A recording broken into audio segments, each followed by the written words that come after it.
우리는 세 번째 하늘에서 울려 퍼지는 할렐루야 찬양을 이제 어제 일부 봤고요. 오늘은 그 뒷부분을 보도록 하겠습니다. 할렐루야 찬양은 천국에서 울려 퍼지는 모든 세상이 끝난 다음에 이 세상이 패망하고 천국에서 울려 퍼지는 귀한 찬양이죠. 요한계시록에 나오는 네 번의 할렐루야라는 단어가 나오는데 그 중에 천국의 세 번의 찬양 중에 그 네 개가 다 들어 있습니다. 그 중에 이제 어제 봤던 것처럼 마지막 찬양, 그거는 연합 찬양대의 찬양이라고 말씀드렸고요. 그래서 모든 천국에 있는 무리들이 함께 찬양하는 내용인데, 어제 봤던 것처럼 이제 6절은 이미 본 것처럼 주 우리 하나님 곧 전능하신 이가 통치하시도다. 그래서 하나님의 통치를 찬양하고 있습니다. 그 전까지는 42달 동안 이방인들에게 하나님께서 잠시 내어주었는데 그것도 끝났고, 이제는 더 이상 이 세상의 나라가 다른 세력에 의해서 통치되지 않죠. 더 이상은 이제 이방 나라가 통치하지 않고, 더 이상은 음녀가 통치하지 않고, 용이 통치하지 않고, 모든 것이 다 끝이 났죠. 그리고 오로지 하나님만 통치하고 예수 그리스도만 통치하는 거니까, 그걸 보고서 연합찬양대가 천국에 있는 모든 성도들이 함께 입을 모아서 하나님의 통치를 찬양하고 있습니다. 그리고 요한계시록에 나오는 많은 찬양들을 그것들만 따로 연구하면 참 재미있는데, 시와 때에 맞는 찬양을 부릅니다. 어쨌든 하나님의 통치를 찬양하면서 그 다음 2부 두 번째 찬양이 7절에 나옵니다. 7절에 보시면 우리가 즐거워하고 크게 기뻐하며 그에게 영광을 돌리세. 자, 두 번째 내용이 뭐냐면 우리가 크게 즐거워하고 기뻐하면서 그에게 영광을 돌리자라고 이야기합니다. 여러분, 크게 기뻐하고 즐거워하자라고 하는 내용, 그래서 이미 기뻐한다, 즐겁다 하는 표현을 이 앞에서 했었습니다. 여러분 18장을 한번 가보시면, 바로 앞에 18장 7절에 보시면 하늘과 18장 20절 하늘과 성도들과 사도들과 선지자들아 그로 말미암아 즐거워하라. 그래서 이미 18장 20절에서 바벨론이 패망할 때, 그때 천사의 음성이 들려서 하늘의 성도들, 사도들, 선지자들, 이 모든 사람들, 이게 바로 오늘 불렀던 연합찬양대원들이죠. 그 모든 사람들이 함께 오늘 그 하나님의 그 통치, 그거를 즐거워하며 기뻐하고 하나님 앞에 영광을 돌리며 찬양하자고 했는데, 자기들끼리 이제 그 찬양이 실제로 나왔는데, 그 찬양의 근거가 뭐냐? 18장 20절에서 천사의 음성이 들렸단 말이죠. 그 음성에 하늘에 있는 하늘과 성도들과 사도들과 선지자들 모두 그로 말미암아 즐거워하라. 이 바벨론의 패망을 보고서 즐거워하라는 내용이 이미 있었습니다. 그때는 즐거워하라고 얘기를 했는데, 실제로 패망한 다음에는 하나님 앞에 영광을 돌리면서 크게 기뻐하고 즐거워하는 것이죠. 여러분, 오늘 부른 찬양이 235장인데 어제도 불렀습니다. 어제도 불렀고 오늘도 또 불렀거든요. 그 찬양에 제가 가사만 이렇게 살짝 보면 이 찬양이 천국을 바라보면서 부르는 찬양인데요, 그 가사에 이렇게 나옵니다. 보아라 즐거운 우리 집, 밝고도 거룩한 천국에 거룩한 백성들 거기서 영원히 영광에 살겠네. 그러면서 후렴이 뭐라 그러냐면 거기서 기쁘고 즐거운 집에서.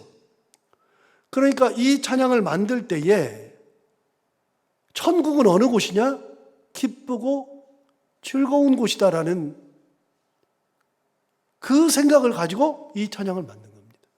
여러분, 천국은 어떤 곳이요? 기쁨과 즐거움이 있는 곳. 거기는 하나님의 통치가 이루어지는 곳. 더 이상은 인간의 통치가 없고 음녀의 통치가 없고 다 사라지고 오로지 하나님 그리고 예수 그리스도의 통치만 남아있는 곳. 그래서 거기서 기쁘고 즐거운 집에서. 그래서 235장 내내 그렇게 말해요. 4절에 보면 이렇게 말해요. 우리의 일생이 끝나면 영원히 즐거운 곳에서 거룩한 아버지 모시고 기쁘고 즐겁게 살겠네. 거기서 기쁘고 즐거운 집에서.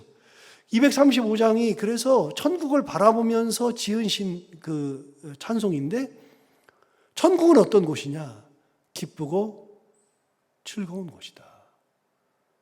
그래서 연합찬양대가 부른 노래가 뭐냐면, 우리가 즐거워하고 크게 기뻐하며 하나님 앞에 영광을 돌리자. 이게 찬양의 내용입니다. 그래서 영원토록 천국에 있는 연합찬양대, 그 모든 이들은 하나님을 기쁘고 즐겁게 찬양하는 거죠.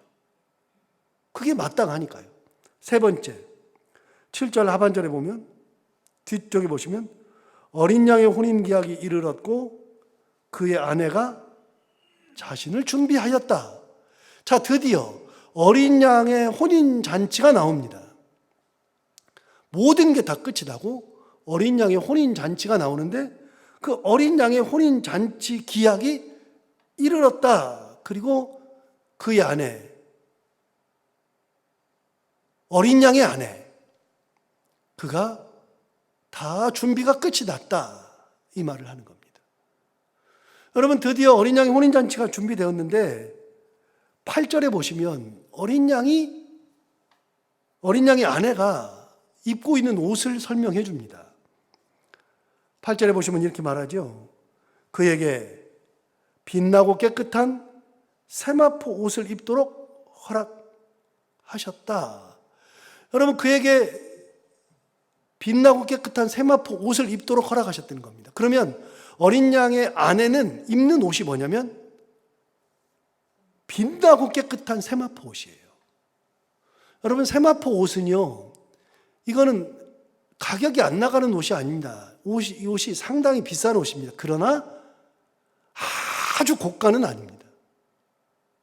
쉽게 말하면 당대의 왕들이 입었던, 왕가에서 입었던 자주빛 옷, 자주 옷감이 아니고요. 또 상류층들이 입었던, 고위층들이 입었던 붉은색 옷감도 아닙니다만, 거기에는 미치지 못하지만 상당히 고가의 옷입니다. 세마포 옷은. 그런데 그런 옷을 신부가 입는 겁니다. 근데 성경에 보면 세마포 옷, 요한계시록에 세마포 옷을 입은 사람들이 등장하거든요. 누가 입었냐면 15장을 한번 가볼까요? 15장.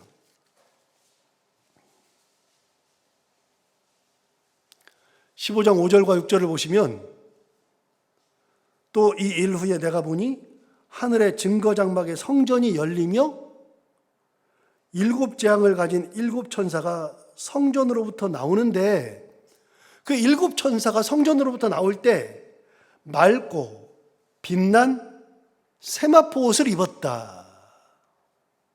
여러분, 천사가 입었던 옷이 세마포 옷입니다. 그러니까 천사는 아주 비싼 명품을 두르고 있는 것은 아니고 상당히 고가의 옷이긴 하지만 아주 맑고 빛나고 깨끗한 옷, 화려한 옷이 아니라 맑고 빛나고 깨끗하고, 그 옷을 천사들이 입었죠. 그런데 그 천사가 입는 옷인데 이제는 신부도 똑같이 입습니다. 한 군데 더 볼까요? 19장, 이제 오늘 본문인데 본문에서 14절을 가볼까요? 우리는 지금 8절을 보고 있는데 14절을 보시면 하늘에 있는 군대들이 희고 깨끗한 세마포 옷을 입고 백마를 타고 그를 따르더라. 그러니까 여러분, 백마 탄 사람들이 그를 따라가는데 무슨 옷을 입고 있느냐? 여기도 보면 희고 깨끗한 세마포 옷을 입었죠. 그러니까 누가 입었느냐? 천사들이 입고 있었던 옷이 세마포 옷이죠. 그리고 하늘에 있는 군대들, 그 백마 탄 사람들이 입고 있었던 옷도 세마포 옷이죠. 자, 그러면 천국에서 입는 옷들은 흰 옷이라고 되어 있는데 사실은 그 흰 옷이 전부 다 어떤 옷이에요? 세마포 옷이에요. 세마포. 우리가 그러니까 이제 유추할 수 있죠. 우리가 천국에서 우리가 입는 옷이 무슨 옷이라고요? 흰 옷이라고요.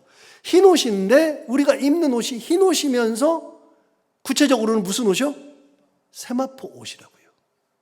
자, 그럼 천국에 있는 사람들은 누구나 입을 수 있는 옷이 세마포 옷이에요.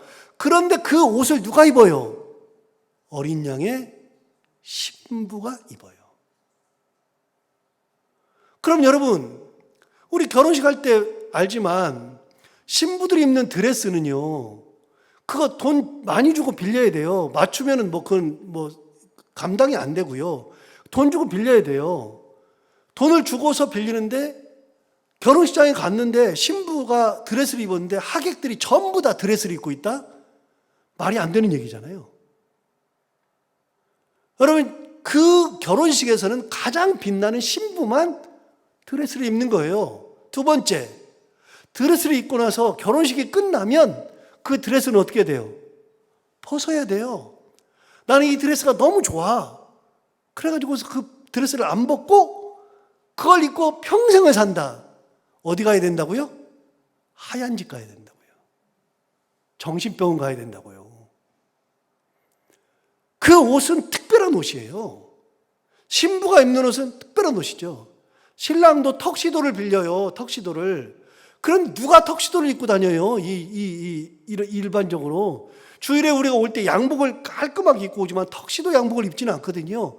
그건 결혼식 할 때 입는 옷이죠. 여러분, 신랑이든 신부든 턱시도를 입고 드레스를 입어요. 그거는 그 사람들만 입는 거예요. 그런데 천국을 가서 봤더니 어린 양의 신부가 입는 옷이 뭐냐? 천사들이 입었던 세마포 옷, 그리고 하늘의 군대들, 백마를 탄 군인들이 입는 옷도 세마포 옷. 그런데 그것의 특징이 있어요. 맑고 빛나고 깨끗하고.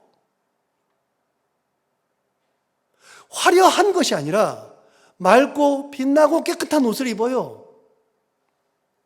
신부라 그래서 달랠 것이 별로 없어요. 자, 그러면 왜 도대체 세마포 옷을 입느냐? 맑고 깨끗한, 빛나고 깨끗한, 맑고 빛나고 깨끗한 이 세 가지를 가진 세마포 옷을 입는 게 이유가 뭐냐? 이유가 오늘 본문에 나와요. 본문에 8절을 볼까요? 8절을 보시면 그에게 빛나고 깨끗한 세마포 옷을 입도록 허락하셨으니 이 세마포 옷은 뭐라고요? 성도들의 옳은 행실이로다. 그러니까 우리 성도들의 행실은 뭐냐면요, 맑고 빛나고 깨끗해야 되는 거예요. 하나님 앞에 갈 때 우리가 입는 옷은 우리의 행실을 입는 거예요. 행실을. 맑은 행실, 빛나고 깨끗한 행실, 화려한 행실이 아니고요, 대단한 행실이 아니고요, 무늬가 있고 하고 색깔이 어떻고 아무런 쓸모가 없어요. 하나님 앞에서는 다 흰옷밖에 안 입는데 세마포 옷을 입는 거예요. 그게 뭐예요? 맑고 빛나고 깨끗한 거 외에는 없어요. 자, 여기서 잠깐 17장으로 넘어가서 음녀가 입었던 옷을 우리가 설명했잖아요. 음녀가 입고 치장하는 것을 우리가 설명했잖아요. 17장 4절에. 자, 17장 4절에 음녀는 이걸 입었어요. 17장 4절, 그 여자는 자줏빛과 붉은빛 옷을 입었잖아요. 그가 치장한 건 뭐예요? 금과 보석과 진주로 치장했잖아요. 손에 들고 있는 것은 뭐예요? 금잔이에요.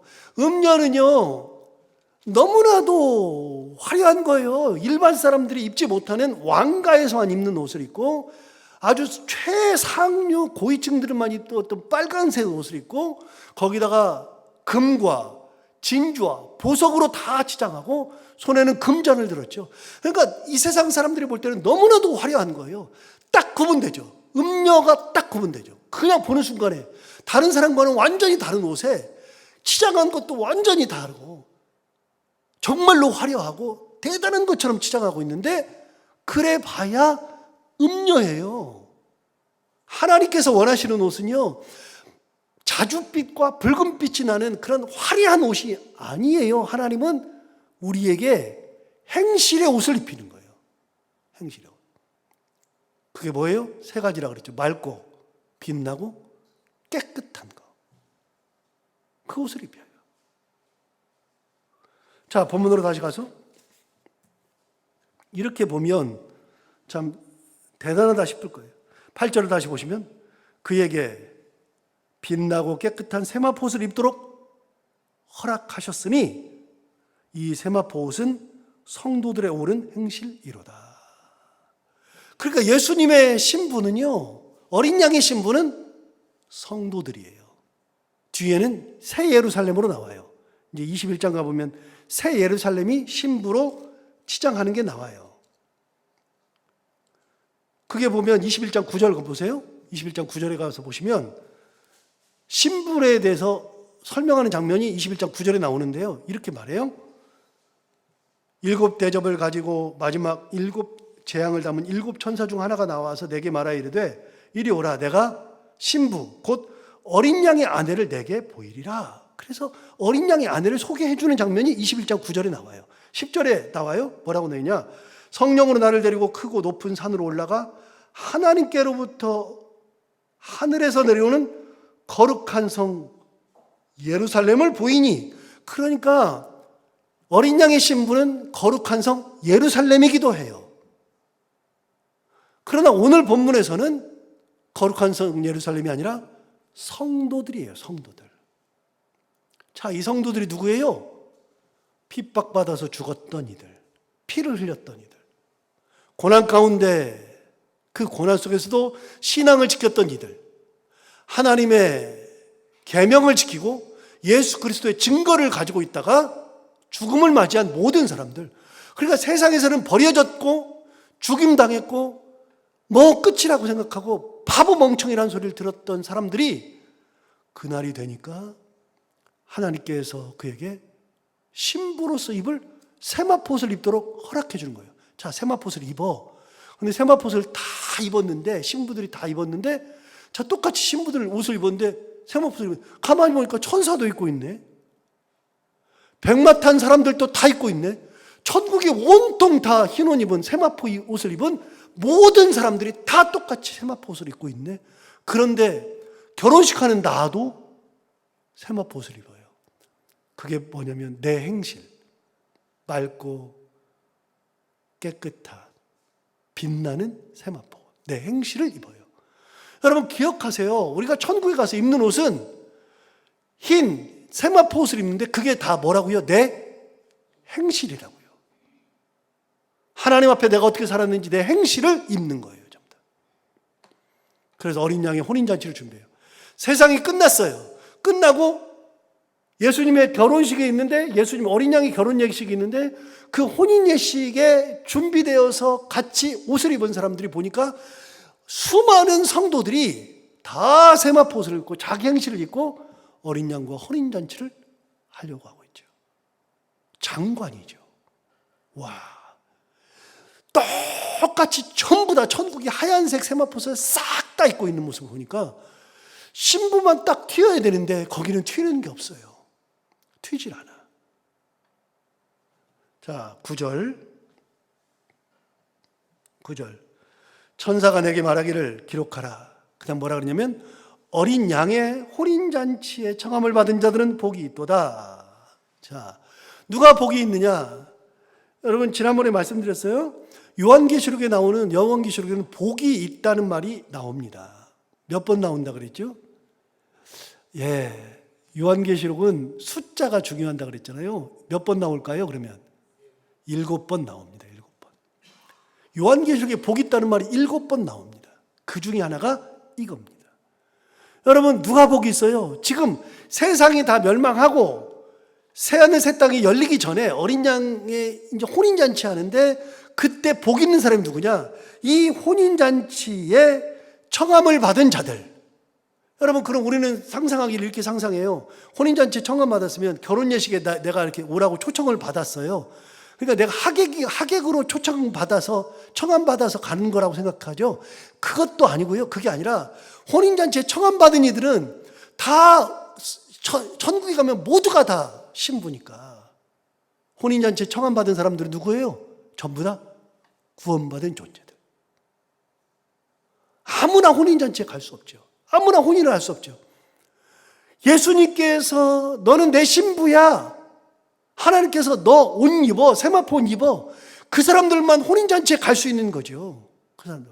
천국은 전부 다 예수님과 혼인잔치 하면서 예수님의 신부가 되는 건데.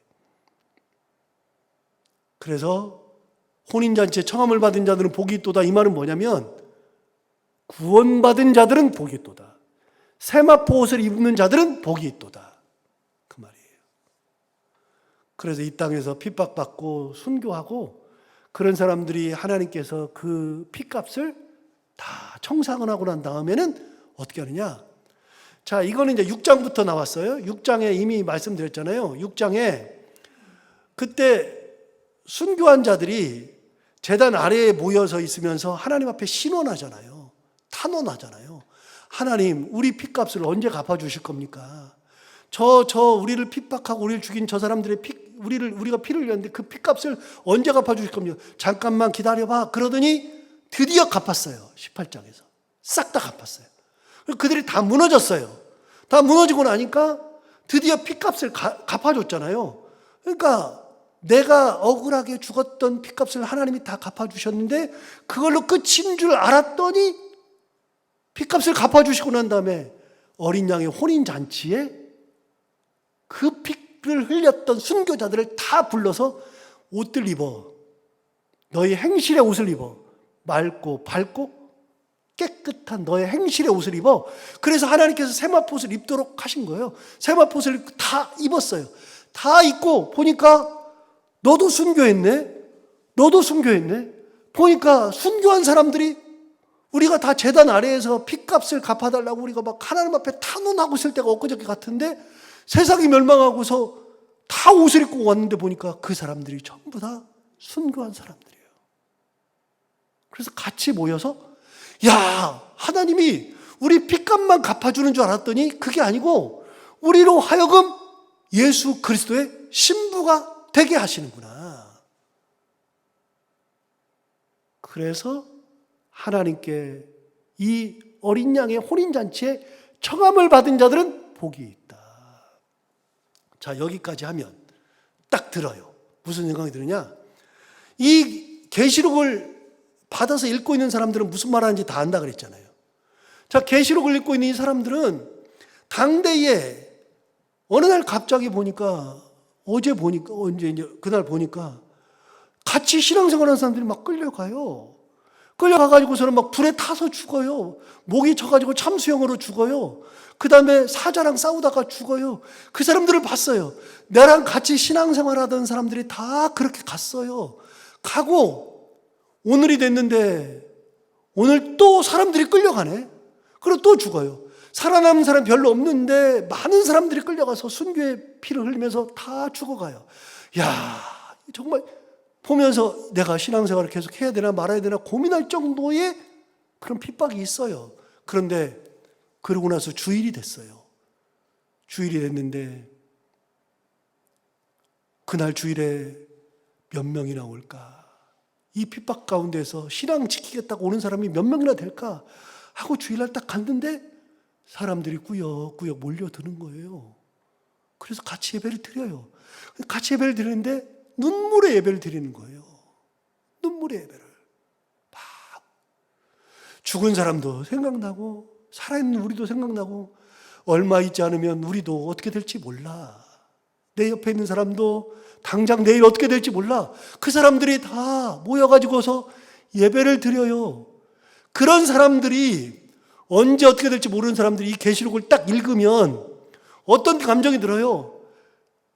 내 앞에서 순교한 사람들이 6장에 보면 제단 아래에 모여 있으면서 하나님 앞에 탄원하는 거예요. 하나님, 우리 빚값 언제 갚아줄 거예요? 그런 사람들이 바로 어제 죽었던 사람, 그제 죽었던 사람, 끌려갔던 많은 내 동료들이 호소하는 것이 들렸는데 18장이 지나는 순간에 이 모든 바벨론이 싹 다 망하는 것을 보면서 하나님께서 이 바벨론을 멸망시키고 저들의 빚값을 갚아주시는 거구나. 그걸로 끝인 줄 알았는데 19장에 와서 보니까 하나님께서 그 사람들에게 옷을 다 입히는 거예요. 자, 옷 입어. 세마포 입어. 맑고 밝고 깨끗한 이 옷을 입어. 그래서 옷을 입도록 허락해 주는 거예요. 그들이 다 입었는데 이 글을 읽으면서 딱 하늘을 쳐다봤더니 하늘에서 어제 죽고 그제 죽었던 내 동료들이 전부 다 흰옷을 싹 입고 혼인잔치를 준비하는 거예요. 그럼 이 글을 읽는 많은 당시의 사람들은 글을 읽고 어떻게 생각해요? 내가 끝까지 신앙 지키고 살아야지. 하나님께서 나에게 내가 피를 흘려도 하나님은 내 피값을 갚아주시는 분이지. 하나님은 내가 피 흘리는 걸 알고 계시지. 하나님은 나중에 되면 나도 역시 똑같이 세마포옷을 입게 하시지. 내 행실이 세마포옷이라 그랬으니 내가 끝까지 맑고 밝고 깨끗한 행실을 가지고 하나님 앞에 온전히 살아야지.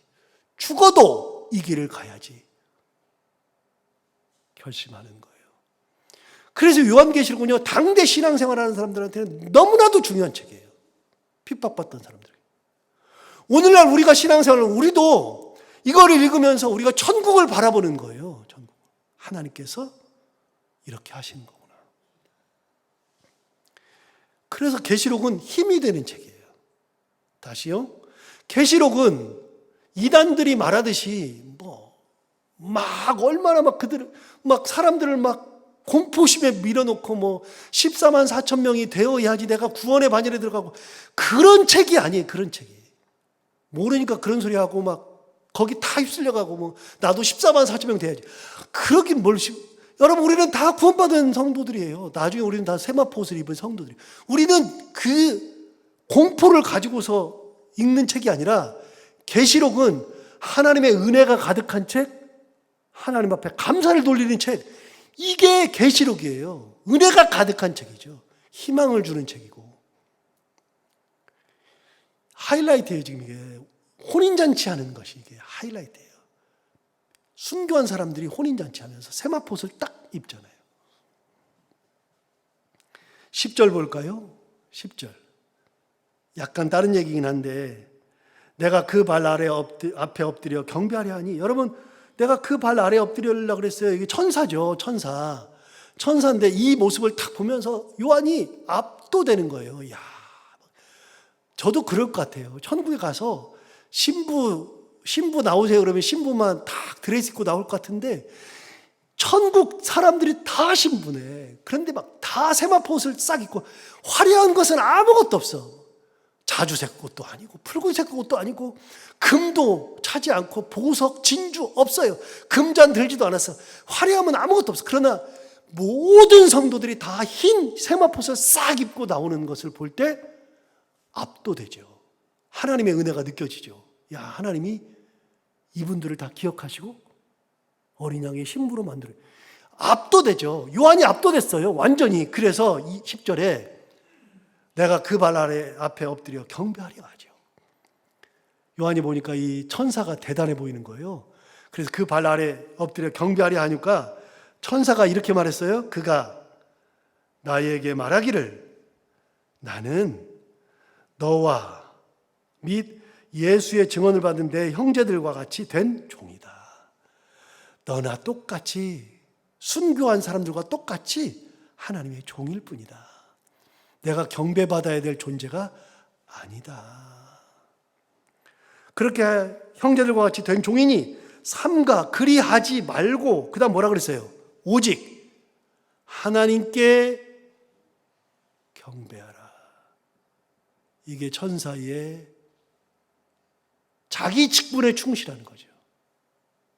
오직 하나님께 경배하라. 다시요 내가 그 발 앞에 엎드려 경배하려 하니 그가 나에게 말하기를 나는 너와 및 예수의 증언을 받은 내 형제들과 같이 된 종이니 삼가 그리하지 말고 오직 하나님께 경배하라. 이게 천사의 말이에요. 이게 천사의 말. 자, 22장으로 가볼까요? 22장으로 8절 22장 8절 이것들을 보고 들은 자는 나 요한이니 내가 듣고 볼 때에 이 일을 내게 보이던 천사의 발 앞에 경배하려고 엎드려서 또 했어요. 또 그랬더니 천사가 말해요. 9절 보세요.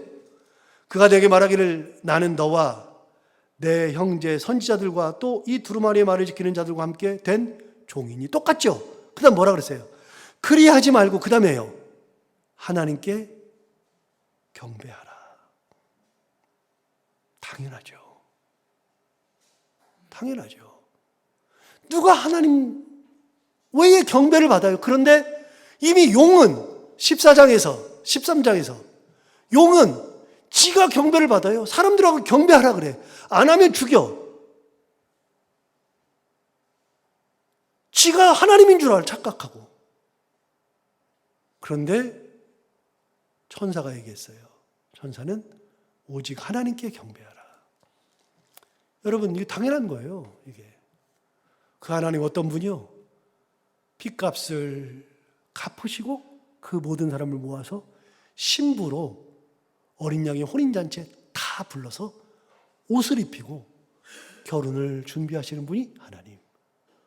여러분, 우리가 천국에서 입는 옷을 꼭 기억하세요. 맑고 밝고 깨끗하다. 맑고 밝고 깨끗하다. 세마포 옷을 입는다. 그것은 자기의 행실이다.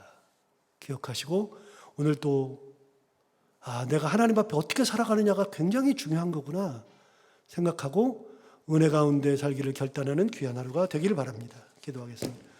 하나님 아버지, 오늘도 귀한 말씀 우리를 깨우쳐 주시고